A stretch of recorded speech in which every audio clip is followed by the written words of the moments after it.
अब आइए एक मिसाल मैं आपको सुनाऊं। आपने सुना है कभी, एक ही सफ में खड़े हो गए महमूद और अयाज, न कोई बंदा रहा न कोई बनता नवाज। कभी सुना आपने ये शेर? हाँ, ये महमूद और अयाज जो सुना है, ये कौन था मालूम है आपको? एक ही सफ में खड़े हो गए महमूद और अयाज। महमूद बादशाह था, महमूद गजनवी, और उसका गुलाम का नाम था अयाज। महमूद के बहुत से गुलाम थे, लेकिन महमूद सबसे ज्यादा मोहब्बत अयाज से करता था, सबसे ज्यादा प्यार उसको अयाज से था, वो सबसे ज्यादा बात अयाज की सुनता था। दूसरे गुलामों को थोड़ी तकलीफ हो गई कि हम भी तो गुलाम हैं, हमें बादशाह इतना नहीं मानता जितना अयाज को मानता है।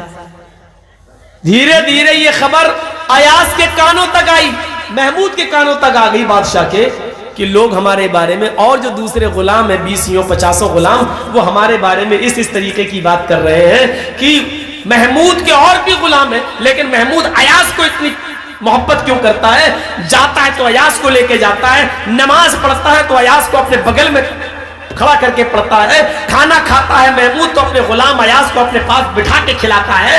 इतना प्यार अयाज से क्यों है महमूद को? महमूद गजनवी ने फौरन अपने सारे गुलामों को बुलाया और एक लाइन में बैठने के लिए कह दिया। महमूद गजनवी के सारे गुलाम एक लाइन से बैठ गए। महमूद गजनवी ने अयाज को इशारा किया, तुम भी तो मेरे गुलाम हो, चलो लाइन में तुम भी बैठ जाओ। अयाज भी लाइन में बैठ गया गुलामों के साथ। अब महमूद गजनवी ने कहा, हीरे का डायमंड का हार लाओ। हीरे का, सोने का नहीं, गोल्ड का नहीं, हीरा डायमंड, उससे भी ज्यादा कीमती। और हीरे के हार को उसने तोड़ दिया, और हीरे का जो एक एक पार्ट्स था, एक एक हिस्सा डायमंड का, उसने हर एक गुलाम को दे दिया। और सब गुलामों को एक एक हथौड़ी दे दी। हथौड़ा लो, सबको दिया, अयाज को भी दिया। कहा कि तुम्हारे पास क्या है? सारे गुलाम बोले डायमंड, हीरा। दूसरे हाथ में क्या है? हथौड़ा। चाहो इस हथौड़े से इस डायमंड को तोड़ दो। तुम्हारे पास जो डायमंड है, जो हीरे हैं, इनको तोड़ दो। इतना कीमती डायमंड तोड़ दो। फिर उन्होंने अपने बादशाह का हुक्म मानते हुए सारे गुलामों ने हथौड़ा मार दिया, डायमंड तोड़ दिए। अयाज ने भी तोड़ दिया, सारे गुलामों ने तोड़ा, कोई नहीं बचा, सब ने हथौड़े मार दिए और डायमंड तोड़ दिया। अब महमूद ने एक एक करके सबसे पूछा, तुमने डायमंड क्यों तोड़ा? ये गुलाम खड़ा होता है, हजरत मेरे आका मेरे मालिक, मैंने डायमंड को इसलिए तोड़ दिया क्योंकि मेरे आका का हुक्म था। डायमंड की कीमत मेरे आका के हुक्म से बढ़कर नहीं थी। इसमें चापलूसी भी थी और तारीफ भी थी, और हुक्म मैंने तोड़ दिया। अच्छा तुमने क्यों तोड़ा? उसने भी कहा आपका हुक्म था, हुक्म के आगे मैंने आपके हुक्म की खिलाफ वर्जी करना पसंद नहीं की, तोड़ दिया। तीसरे से पूछा तुमने क्यों तोड़ा? उसने भी यही जवाब दिया। चौथे ने भी जवाब दिया। 15 लोगों ने, 20 लोगों ने, 25 लोगों ने, सारे गुलामों ने यही जवाब दिया। अब बारी आती अयाज की। तोड़ा तो उसने भी था। पूछा अयाज तुम बताओ कि तुमने इस डायमंड को क्यों तोड़ा? तो अयाज ने फौरन ये जुमले अदा कर दिए, मेरे आका मेरे मालिक, आपका हुक्म जबान से निकला कि तोड़ दो, और ये मेरे दिमाग का कसूर था, ये मेरी अकल का कसूर था। वो आपके हुक्म को समझ नहीं पाई और मेरी नाकिस अकल का कसूर था, मेरी बदअक्ली थी, मैंने उसको तोड़ दिया। आपका हुक्म मेरा जहन समझ नहीं पाया, आपके कहने का मकसद क्या था वो मेरी नाकिस अकल में नहीं आया, इसलिए मेरी अकल ने जो सोचा वही किया और मैंने उसको तोड़ दिया। महमूद गजनबी मुस्कुराते हुए कहता है, गुलामों देखा तुमने मैं अयास को क्यों पसंद करता हूं और अयास से मैं क्यों मोहब्बत करता हूं। उसकी वजह यह है, हुक्म मैंने ही दिया था तोड़ने का, तुम सब ने फौरन मेरा नाम ले दिया और क्या कह दिया, आपका हुक्म था तोड़ दिया, आपका हुक्म सराखों पर मैंने तोड़ दिया, तुम सब ने मेरा नाम ले दिया। गोया के तोड़वाने वाला मैं, तोड़ने वाले तुम हो, तोड़वाने वाला मैं। लेकिन अयास को देखो, उसने तोड़ तो दिया लेकिन उसने मेरे ऊपर आंच नहीं आने दी और उसने सारा कसूर अपनी अकल का बता दिया, जबकि हुक्म मेरा ही था। लेकिन उसने ये कह दिया कि मैं आपकी बात को, आपके हुक्म को समझ नहीं सका और ये मेरी अकल का कसूर था कि मैंने तोड़ दिया।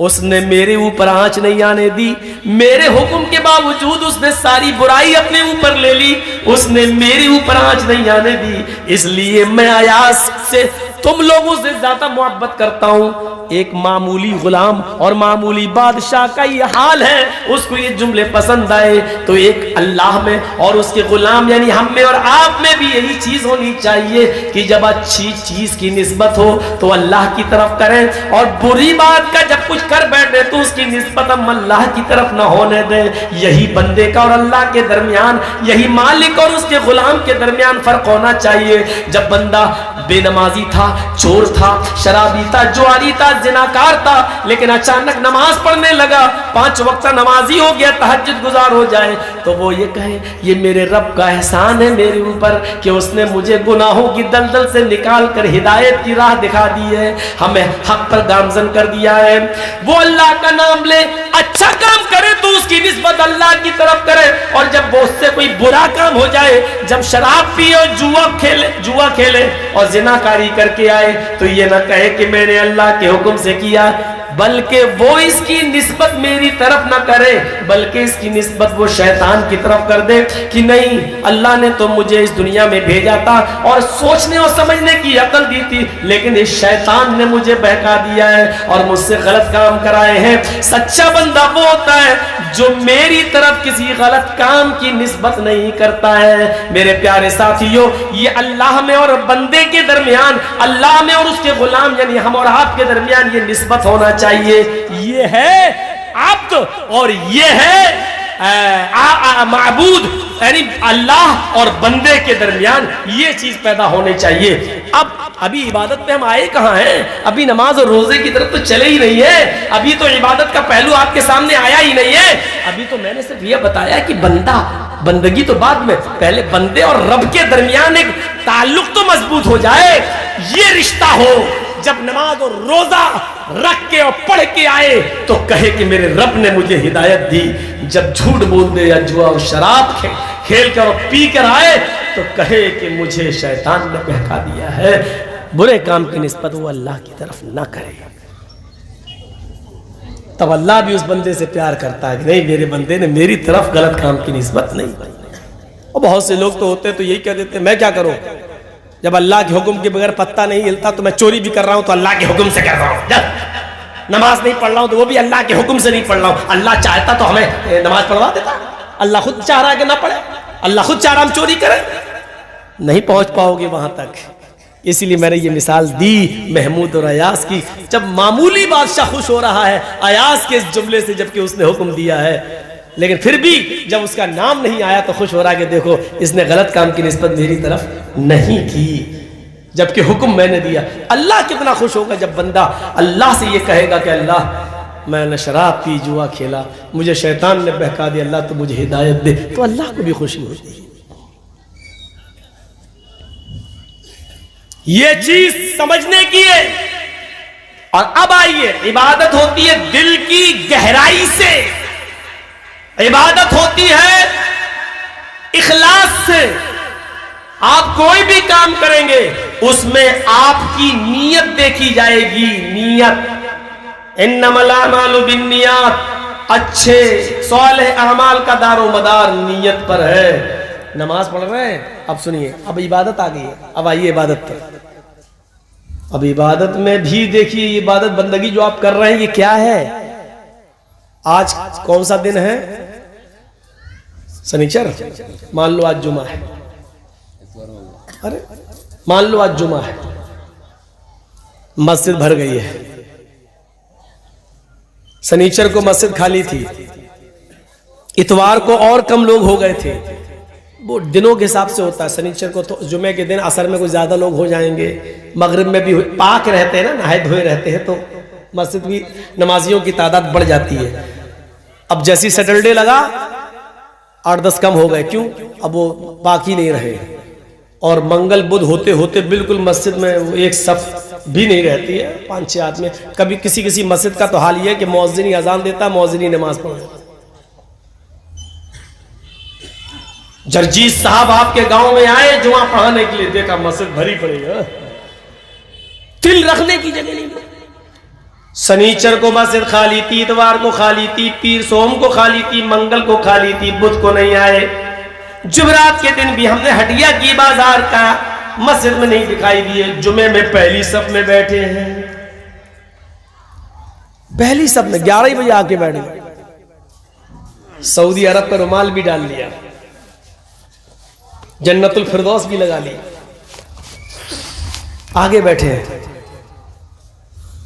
जर्जी साहब खुतबा दे रहे हैं, देखो आगे बैठे। ये तो कल तो दिखा नहीं था, परसों भी नहीं दिखा, ये आज आगे। माशाल्लाह बड़ी हिदायत। जर्जी साहब ने नमाज जुमा पढ़ाया और जुमा पढ़ाने के बाद आगे बैठे हुए एक आदमी से पूछ लिया, माशाल्लाह आज तो आप अगली सब में आए थे, अरे कल तो नहीं दिखे थे, परसों भी नहीं दिखे, पूरा हफ्ता नहीं आए, आज? वली साहब आज जुमा है। क्या है? आज जुमा है। अच्छा अच्छा अच्छा अच्छा, जुमा है, मतलब जुमे को अल्लाह ताला देखता है, बकिया दिन नहीं देखता है। नहीं ऐसी बात नहीं है। फिर आज जुमा है, उसके मुंह से जुमे ही निकल। अच्छा अच्छा अच्छा अच्छा, मतलब यह है कि जुमे के दिन नमाज पढ़ के इतना सवाब मिल जाता है कि फिर पूरे हफ्ते ना हो तो चलेगा, पूरे हफ्ते का कवर हो जाता है। अरे नहीं मौलाना, ऐसी बात नहीं, पढ़ना तो और भी दिन चाहिए। तो क्यों नहीं पढ़े थे? तो आज क्यों आ गए हो? आज जुमा। अरे वही तो मैं पूछना चाह रहा हूं, आज जुमा है तो आज क्यों आए हो? इसका मतलब अल्लाह ताला सिर्फ जुमे ही को देखता है, बकिया दिन नऊजुबिल्ला अंधा हो जाता है क्या? अरे नहीं मौलाना, कैसी बात कर, आज नहाए धोए हैं, आज चले क्यों? आज बहुत अच्छा दिन था। ओ बकिया दिन खराब है? नहीं यार मौलाना, नहीं यार मुझे समझाओ यार, मेरी समझ में नहीं आ रहा, आज क्यों आए हो? जुमा है तो क्या मतलब है? मतलब जुमे ही के दिन अल्लाह ताला सवाब देता, बकिया दिन अगर आओगे तो गुनाह पड़ेगा? नहीं ऐसी बात भी नहीं। फिर मुझे बताओ क्या बात है? अल्लाह ताला क्या सिर्फ ये कहता जुमे शनिचर को नहीं रोज पढ़ना चाहिए? फिर क्या बात? अरे मौलाना साहब, अगर जुमे के दिन भी अब आ रहा है सही बात पर, अरे मौलाना नहीं आना चाहिए तो जुमे के दिन? अरे नहीं यार, जुमे के दिन नमाज नहीं पढ़ेंगे तो गांव वाले कहेंगे बड़ा कमीना, देखो जुमे तक की नमाज नहीं पढ़ता है।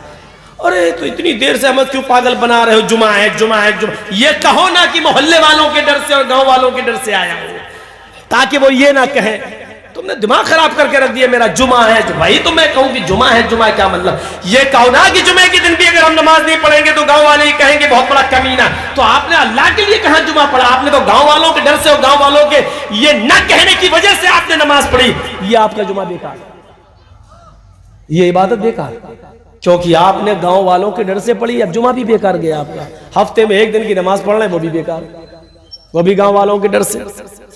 मन सल्ला युराई फक़द अशरक, जिसने लोगों को दिखाने के लिए नमाज पढ़ी उसने शिर्क किया, हदीस है साफ। ये जुमा भी मेरे लिए शिर्क हो जाएगा, क्योंकि हमने अल्लाह के लिए नहीं गांव वालों के लिए पढ़ा। हमने जो रुकू किया है वो अल्लाह के लिए नहीं गांव वालों के लिए किया है, जो सजदा कर रहे हैं वो अल्लाह के सामने नहीं गांव वालों के सामने कर रहे हैं। ये जुमा भी शिर्क हो जाएगा। इबादत को समझने की कोशिश करो, इबादत है क्या चीज? हफ्ते में एक दिन हम नमाज पढ़ने जा रहे हैं जुमे की, वो भी वो गांव वालों के डर से जा रहे हैं। ये है नियत। हम ना तो इबादत सही कर रहे हैं, ना अल्लाह के बंदे ही सही से बने हुए हैं, ना हम उसको माबूदी सही तरीके से जान रहे हैं, ना हम आब्द ही ठीक है, ना आबिद ही ठीक है, ना इबादत ही हमारी ठीक है, ना हम अपने माबूद का हक भी पूरी तरीके से अदा कर रहे हैं। है क्या हमारे पास? हम इबादत से आज हट नहीं रहे, सिर्फ इबादत पर हमारी तकरीर हो रही है। मुझे बताइए तो कहां है ये हमारे पास? अब इबादत भी है तो कैसी है? अल्लाह अकबर। सामने घड़ी भी लगी हुई है,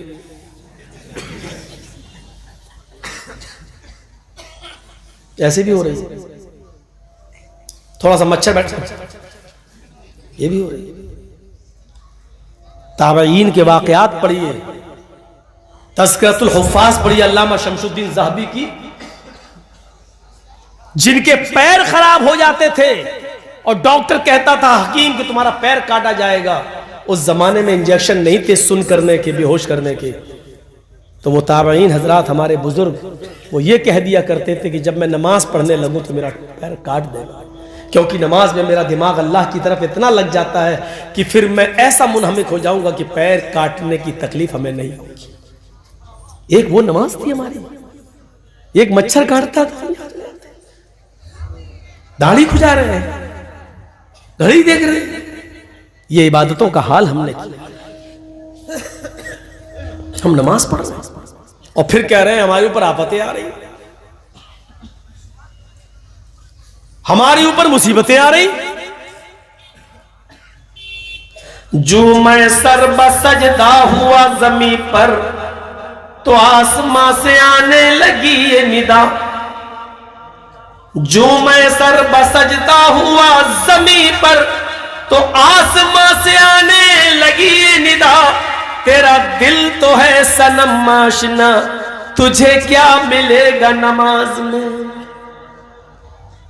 मेरे बंदे तू नमाज में मुझसे मांग रहा है अल्लाहुम्मा फ़िरली वरहमनी वहदनी वाफिनी वरज़ुकनी। मेरे बंदे तू मुझसे दुआ मांग रहा है इहदिना सिरातल मुस्तकीम सिरातल लज़ीना अनअमता अलैहिम। लेकिन मेरे बंदे मैं तुझे दूं तो कहां से दूं तो कैसे दूं। जो मैं सर बसजदा हुआ जमीन पर तो आसमां से आने लगी ये सदा। तेरा दिल तो है सनम आशना, तुझे क्या मिलेगा नमाज में। तेरा दिल तो नमाज में अपनी दुकानों पे लगा हुआ है, तेरा दिल नमाज में अपने बेटे के हॉस्पिटल में एडमिट होने पे लगा हुआ है, तेरा दिल नमाज में जल्दी से मस्जिद से बाहर जाकर अपनी फैक्ट्री में जाऊं और अपने मजदूरों को देखूं काम कर रहे हैं नहीं। तेरा दिल तो वहां लगा है, तू मस्जिद में नमाज पढ़ता है, तेरा दिल खेत में लगा है, तेरा दिल धान और गेहूं और चावल में लगा हुआ है। शायर उसी को कहता है जो मैं सर बसजदा हुआ जमीन पर तो आसमां से आने लगी ये निदा। तेरा दिल तो है सनम आशना, तुझे क्या मिलेगा नमाज में। ओ मेरे बंदे मैं तुझे दूं तो कहां से दूं, कैसे दूं। तेरा दिमाग, तेरा जहन, तेरा दिल मेरी तरफ है ही नहीं। वो नमाजें नहीं चाहिए अल्लाह को, ऐसे सजदे नहीं चाहिए अल्लाह को। सजदा तो वो चाहिए जो इब्राहिम अलैहिस्सलातु वस्सलाम ने किया था। सजदा तो वो था, वो होता है जिसे अल्लामा इकबाल ने कहा वो एक सजदा रूह ज़मीं जिससे कांप जाती थी। वो एक सजदा रूह ज़मीं जिससे कांप जाती थी, उसी को तरसते हैं आज मिंबरों मेहराब। उस सजदे की जरूरत है मस्जिद के जमीन पर, मिट्टी पर, सादा जमीन पर अपनी पेशानी को रखकर सुभान रब्बियल आला कहने की, सुब्बुहुन कुद्दूसुन रब्बुल मलाइकति वर्रूह कहने की, सुब्हानक अल्लाहुम्मा रब्बना व बिहम्दिका अल्लाहुम्मा फ़िरली। ये सब रुकू की दुआएं हैं और सजदे की दुआएं हैं। ये सजदा वो है जब जमीन पे पड़ता है तो जमीन की रूह कांप जाती है। रूह जमीन जिस सजदे से कांप जाए, जमीन की रूह जिस सजदे से कांप जाए, अर्श वाले का अर्श हिल जाए कि वाकई मेरे बंदे ने दिल से अपनी गुलामी का इकरार कर लिया, अपनी नाक जमीन पर रगड़ दी और इस बात का इकरार कर लिया कि अल्लाह मैंने अपनी नाक जमीन की मिट्टी पर रगड़ के तेरे सामने जिल्लत का इजहार कर दिया है, इंसल्ट कर ली मैंने। आय अल्लाह अजीज तेरी जात है, जलील मैं हूं। आय अल्लाह तेरे सामने मैंने अपनी नाक को रगड़ लिया है, मिट्टी मेरी नाक पे रगड़ी हुई है।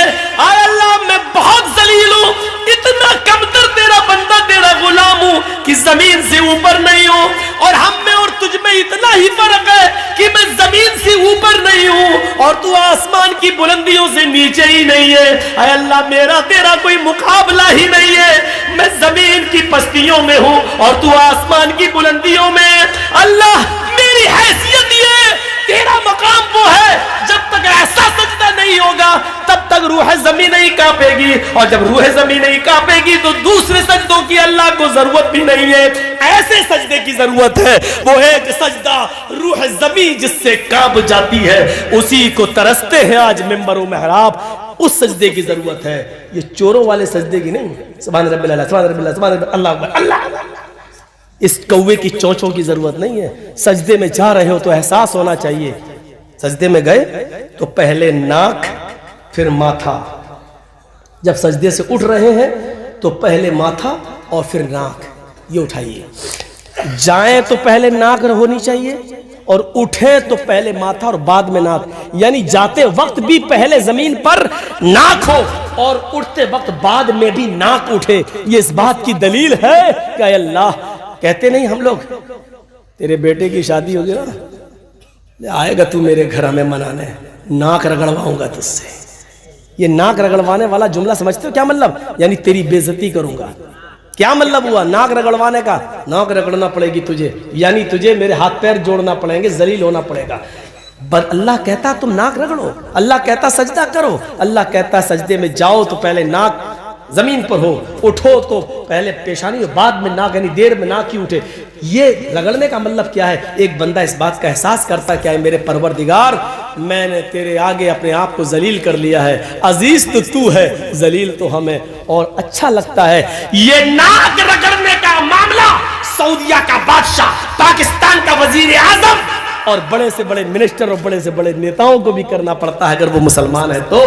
यानी वो इस बात का इकरार करते हैं अल्लाह दुनिया में हम कुछ भी हो सकते हैं, लेकिन तेरे घर में आने के बाद हम बेबस बंदे हैं और हम जलील हैं, अजीज तेरी जात है। फिर अल्लाह का वादा है, मेरे बंदो जितना तुम मेरे सामने जलील बनोगे, जितना अपने आप को मेरे सामने झुकाओगे और गिराओगे, हम लोगों की नजरों में तुम्हें उतना ही बाइज्जत बना देंगे, हम लोगों की नजर में तुम्हें उतना ही प्यारा बना देंगे। और देख लो आज जो सबसे ज्यादा नमाजी है, सबसे बड़ा तहज्जुद गुजार है, जो सबसे ज्यादा इबादत करता है, आज हम में से कितने लोग उसकी इज्जत करते हैं, उसको अपने घरों में बुलाते हैं, दावत देते हैं, उसकी इज्जत करते हैं और उसको मेरे भाइयों अपने बिस्तरों पे बिठाते हैं और उसकी खातिरी करते हैं और जोड़ते हैं कि बड़ा नेक है, इबादत गुजार बंदा है, हम उसकी इज्जत करते हैं। यहां तक कि बहुत से काफिरों की औरतें मस्जिद के बाहर खड़ी हो जाती हैं और मस्जिद से नमाज पढ़ने वालों के लिए खड़ी रहती हैं। जब वो निकलते हैं तो अपने छोटे छोटे बच्चों के ऊपर वो दम करवाती हैं, पानी भी लिए खड़ी रहती हैं, वो पानी के ऊपर भी दम करवाती है,